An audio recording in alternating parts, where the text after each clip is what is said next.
ก็พอออกคนหนึ่งเอานกเอี้ยงมาเลี้ยงจนปากเป็นคนได้ก็ชดหนีก็ไปอยู่ด้วยเพื่อนมันแล้วกินหน่อยไม้หรอกหน่อยไม่ลุงกินไปกินมานกเอี้ยงนี่มันปากได้มันว่าหน่อยไม่ลุงลำเงาบ่ะ นกหมู่เดียวกันนึกว่าคนน่ะเนาะต่อปลากันบินหนีมันก็หนีด้วยเพื่อนไปท่าก่อนนี่ นกหมดนั่นก็บินไปติ๊กอ่ะจนพออ่อนพอเอียบอ่ะมันปากกระโหลกปากแล้วก็ไปเขาไปจับกิ่งไม้ก็จับกิ่งไม้ขอท่าพวกบ่ท่าบ่ ไปไหนวะ เนี่ยมันอยู่กับหมู่ได้ก็ต้องเป็นหมู่นั่นน่ะอันนี้ไปอยู่กับนกให้ไปอู้ไปโคนมันก็ไปติ๊กอ่ะ เรื่องมันนัก อันนี้เพราะฉะนั้นเนี่ยการอย่างอี้เรื่องราวที่มามันเป็นไปอย่างอี้บางทีคนเฮานี้นะอันนี้จะอู้ฟังมันก็จะว่าสอนก็สอนกันพ่องจะว่าสอนก็บ่สอนมันเป็นอย่างไรความโคตรนี่นะมันเป็นอกุศลอย่างหนึ่งที่ฮ้องกันว่าคือความบดีที่ความขี้โคตรขี้เกียจนี่นะมันถึงมีเป็นจิตใจของคนเฮาถ้าเฮาโคตรอยู่แสดงว่าจิตใจเฮาเนี่ยเป็นสามัญสำนึกยังจะเจริญรุ่งเรืองอยู่อีกเพื่อนด่าก็บ่โคตรเพื่อนแจ้งก็บ่โคตรนี่มันถึงมันได้แล้วก็ขี้โคตรล้ำก็บ่ดีนี่มันเป็นเหตุอย่างเงี้ยคนเฮาเสียผู้เสียคนหาทางวิธีระงับมันเนี่ยถ้าโคตรปั๊บงับปากปั๊บนี่งับเนี่ยถ้ามันหายโคตรก็ว่าต่อไปถ้ามันโคตรตัวว่าตัวนะขอสุมาเด้อพ่อก็ด่าแม่ก็ด่าเป็นตาบอดตาลมก็มีนะอันนี้ให้จำไว้โคตรก็งับปากไว้เนี่ยมีตุลุงตัวหนึ่งขี้โค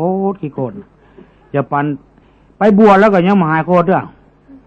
มานึ่งจะปั่นศีลเนาะเอาวีก็บังหน้าหมดครบ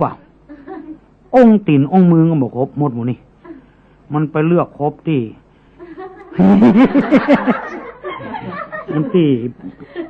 ไม่ใช่องค์ตีนองค์มือวะเนาะหมายความว่าวัสดุใดวัสดุหนึ่งที่มันจะครบนะมันเลือกครบได้มันบอกบัดได้เรื่องส่วนตัวปานศีลไปถูกไปเถื่ออย่างกันหมดย้ำกันย่ำไปหมดกันหมดนี่ปนนี่ปากไปหมดป้าหน้าที่ป้าต้อเวรมณีครับประจำสมาธิญามีปันศีลและบรรทุกบรรเถื่อสักกรรมนี่คือความโกรธแต่ไม่ขี้โกรธขี้เกียจต้องมีจิตใจปกติธรรมดาบางทีก็ต้องใจเล่ห์เหลี่ยมพ่องอย่างที่ตึกฟ้าเนี่ยคนไทยว่าอย่างหัวเนาะเนาะเตียวไปนะมันอยู่แต่หม้อน้ำมือเขาจังไม่ตายนั่นเตียวจ้า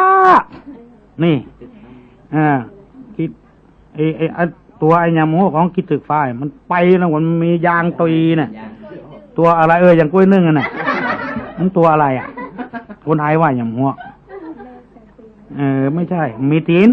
อย่างปิงเนี่ยเตียวมันอะไรหรอเตียวจ้าแล้วก็แถมอันแมงแถมตัวนึงอย่างที่รอบนี่นะตัวใหญ่ตีนยาวเหี้ยมันจังกิ้งขี้นะของแมงกิ้งขี้นะอันนี้มันก็ไว้ท่าเหมือนกันนะไปป้าใส่กันล่อแมงกิ้งขี้ก็กิ้งขี้ไปล่อที่ตึกฟ้าเอาไปอย่างไอ้ล่อ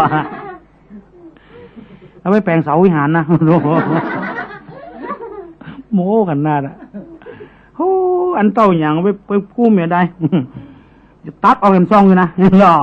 ยังโม้อยู่นะจะตัดออกแหลมซอกอยู่แล้วไอ้ไปไหนอย่าไปติ่นฟ้าสุดมันที่ตึกฟ้านะ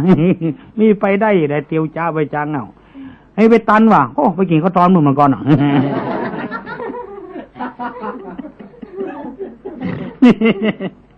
อันนี้ก็เข้าท่าดีเนาะอันนี้เรื่องตลกขนาด